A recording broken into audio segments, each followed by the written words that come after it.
And it was a player on our team that I wanted to squabble with. So I brought the gloves, like, let's get down. Then I said, hey, if y'all got issue with anybody, here go the gloves, do it like this.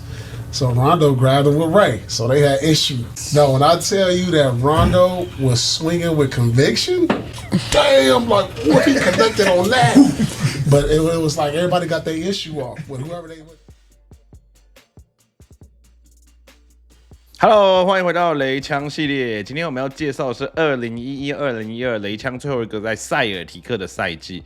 这个赛季呢，真的是充满牛肉跟内幕，如同开头大家看到的，当季的塞尔提克的内部非常的混乱哦，包含雷枪跟 Rondo 有3组球员在更衣室直接戴上拳击手套对打。上一集我们提到雷枪在2009年曾经差点跟 Rondo 一起被打包交易，那雷枪在这个球季再次被交易，可是后来交易又被取消了。那今天的影片中，我们会回顾这个 GAP 3巨头最后合作的赛季，也会讲雷枪在成为自由球员后跟塞尔提克谈判续约的过程，为什么谈判会失败？那为什么他最后会选择当个所谓的叛徒？转投热火，他当时的心路历程，他跟这些其他球队谈判的过程是什么？希望你喜欢今天的影片。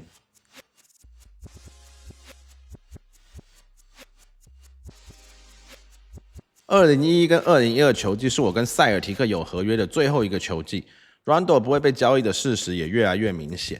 那是我整个生涯压力最大的赛季，我们两个的关系恶化到，即使有人帮我掩护后，我有空档，他也不传球给我。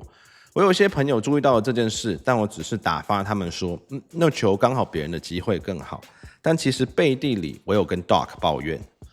Doc 说他跟助教们也注意到了，他建议我改打第6人，把我跟 Rondo 的上场时间分开。我当时心里想的却是，他为什么不直接跟 Rondo 说，把球传给有空档的我才是正确的做法？事情都到了这个地步，塞尔提克如果想交易我也是很正常的。3月的交易大限前 ，Danny Ainge 打电话给我，说我被交易到灰熊，换他们年轻后卫 OJ Mayo。我跟 Shannon 说了交易的事，他说 OK 没问题，但不知道为什么 Danny 又打电话回来说交易被取消了。我不知道为什么交易最后没有成型，但对我而言不重要，我还是会全力帮塞尔提克打球。好，2001到12赛季是雷枪在塞尔提克第5个，也是最后一个赛季哦。当季他36岁，上场时间还是有34分钟，但是已经只有 14.2 分、3.1 篮板、2.4 助攻了，几乎所有的数据都是除了新秀年的生涯最低。那一方面自己确实有年纪了，体能跟状态都下滑，而且之前他的出勤率算是非常高的可是他本季也遇到一些伤病问题。再加上他跟 Rondo 的关系到了就是无法修补的地步，而且他们两个还不是队上唯一闹别扭的，整个团队都乌烟瘴气的。我们整个赛季都打得不好，但是3月底我们有一波8战7胜，其中一场还是赢了热火。虽然当时战绩只有30胜22败，但看起来我们好像正在扭转赛季，对吗？很可惜，事情完全相反。有一场对6马的比赛 ，Paul 跟 Brandon Bass 整场都在吵架。我不记得是谁先开始的，但我记得 Paul 一直用对小弟的语气跟 Bass 说话，而不是他也是个男人的语气。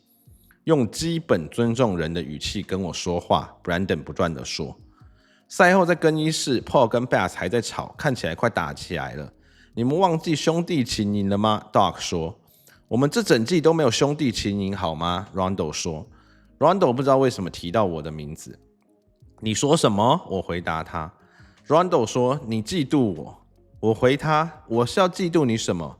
你不要再搞事了，每一场都要尽力打，不是只有你想打的时候才认真打。”我们两个开始对彼此大吼。Rondo 说：“我今年夏天会把你逼走。”我回他：“你不用逼我，我自己就会离开。”好，这里补充一个塞尔提克球员们之后在访谈中有提到过，可是书中雷枪没有写的是。就是 Brandon Bass 跟 Pierce 呢，那天吵得真的很凶。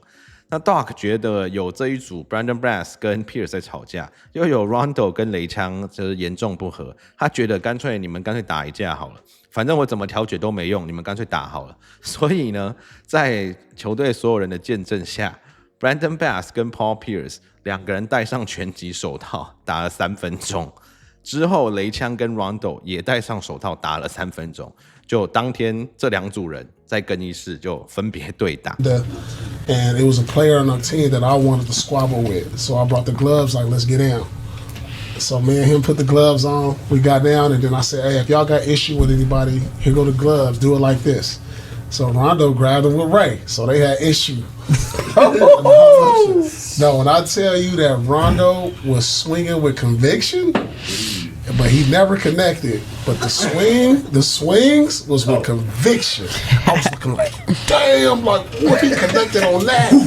But it was like everybody got their issue off with whoever they would, then Tony Allen and Big Baby got into it. But Big Baby, He ain't too big for Tony Allen, man. Tony. Yeah, he'll get out with you for sure. He gonna get out with you for sure.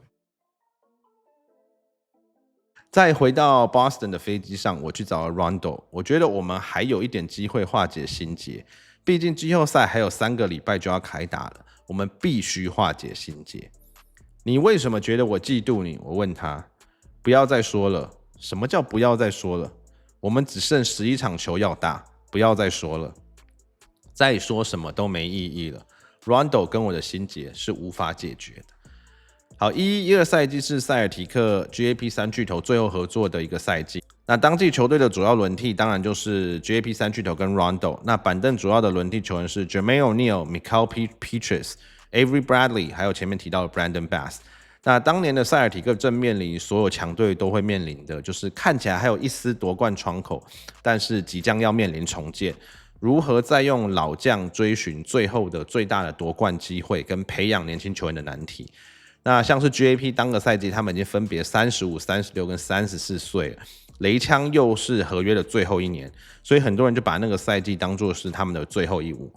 那个人数据方面，当年 Rondo 打出生涯年11.9分、1.8抄截、4.8篮板，还有联盟第一的11.7助攻。他也入选了明星赛 NBA 第3队、防守第2队，就连 MVP 投票也有第8。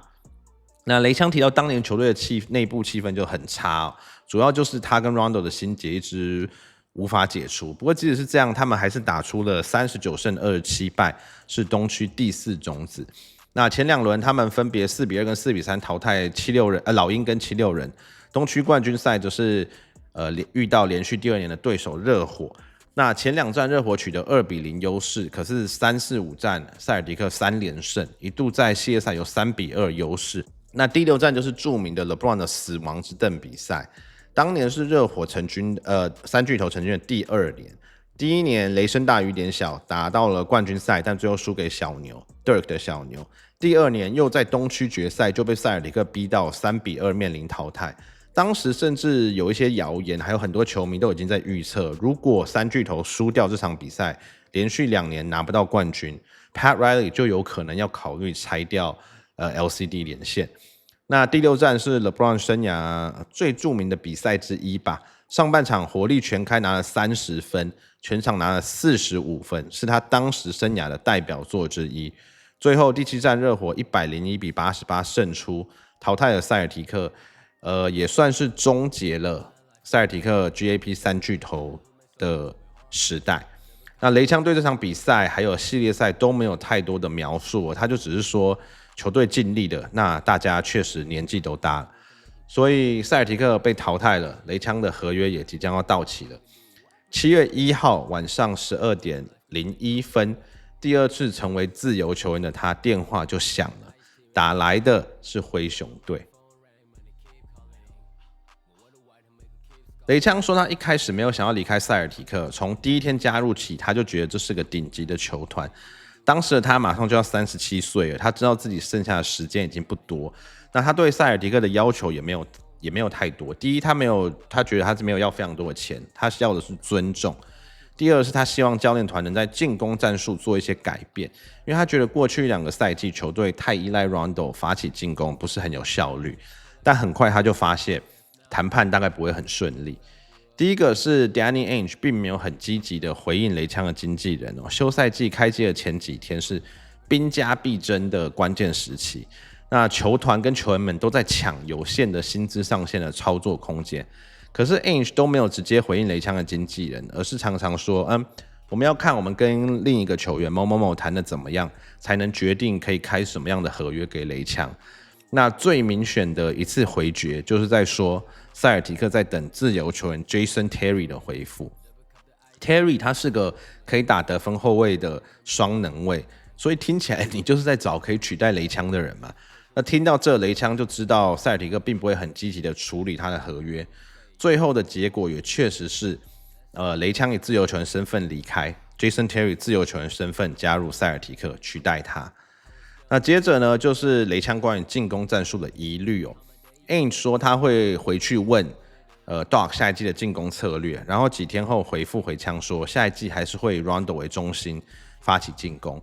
如果他可以接受，就继续谈；如果他不能接受，他就只能考虑加入其他队了。那其实就这件事，我觉得 Doc 跟 Ainge 都处理的蛮好的，至少他们是跟他说实话，你能接受球队的走向就留下来，那你不能接受，那你就离开吧。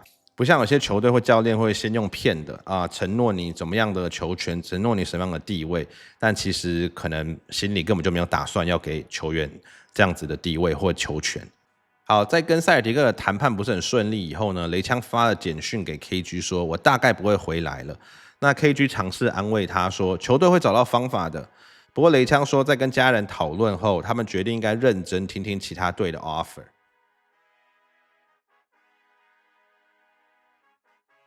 好，雷枪说，当季追他的球队主要有4支哦，热火、灰狼、灰熊还有快艇。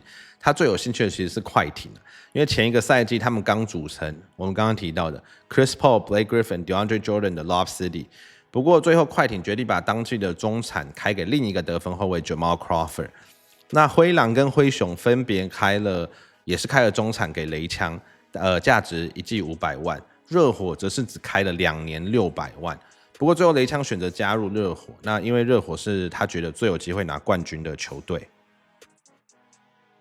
好，雷枪当时加入热火的举动遭受不小的批评哦，毕竟两队当时都是东区强权，而且也算是死对头吧。那包含塞尔提克的球迷还有 KG 当时都不太谅解他。隔年开季的时候就有著名的 KG 无视雷枪，还有说自己删了 KG 的雷枪的电话的访谈。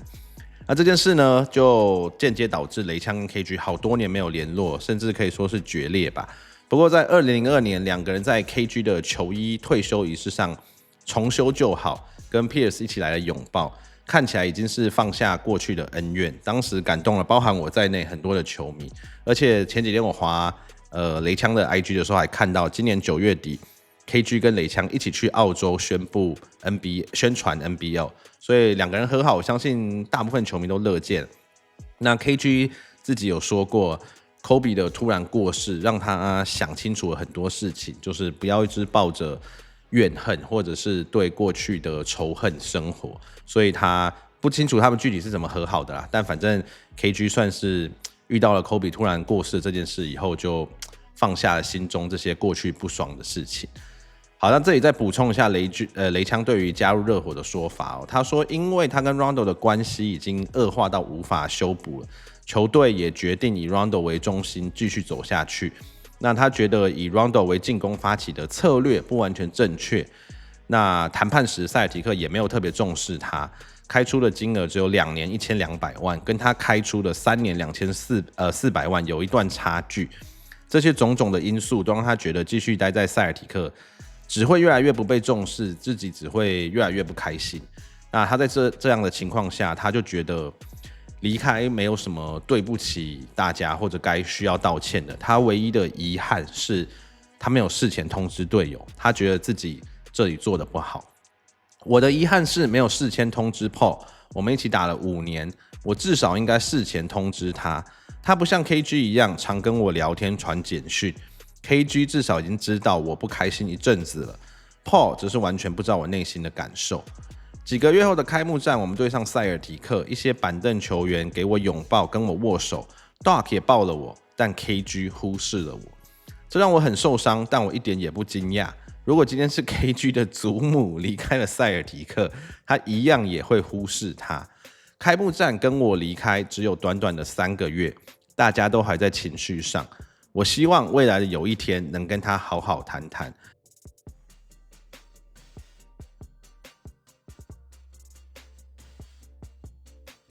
Hello， 大家好，我是未来伦伦。转眼间这个系列也接近尾声了。